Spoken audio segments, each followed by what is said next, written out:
বিসমিল্লাহির রহমানির রহিম। সাভার আশুলিয়ায় বসবাসরত সকল জনসাধারণের উদ্দেশ্যে আজকে সরাসরি আপনাদের সাথে কিছু কথা শেয়ার করার জন্য কিন্তু আজকে আমরা এই সাংবাদিক সম্মেলনে কিন্তু আমরা উপস্থিত হয়েছি। আমাদের মাঝে কিন্তু উপস্থিত আছেন আমাদের সাংবাদিক সহকর্মী আমাদের সোহেল ভাই, আছেন আমাদের সেলিম ভাই,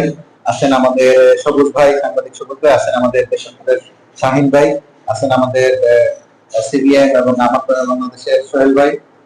সাথে আমি রয়েছি, আমি সোহাগ দৈনিক দেশবার্তা 24 এবং সাথে রয়েছে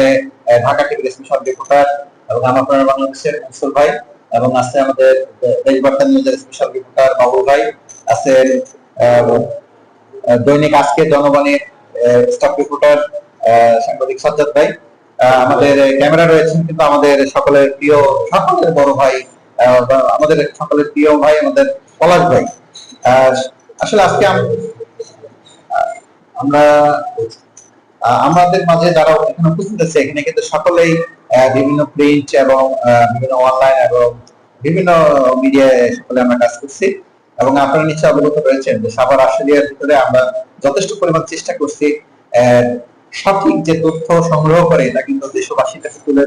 ধরার জন্য, এবং আমাদের সামনে যে পথ চলা এবং সামনের যে দিনগুলো আমরা তো আরো ভালোভাবে যেন আরো উপরে ভালো কিছু করতে পারি এবং জনগণের কাছে যেন আমরা আমাদের ভালো কিছু উপস্থাপন করতে পারি, এবং গণপ্রজাতন্ত্রী বাংলাদেশ সরকারের ডিজিটাল নিরাপত্তা আইন যে আইন রয়েছে বা তথ্য মন্ত্রণালয়ের যে আইন রয়েছে,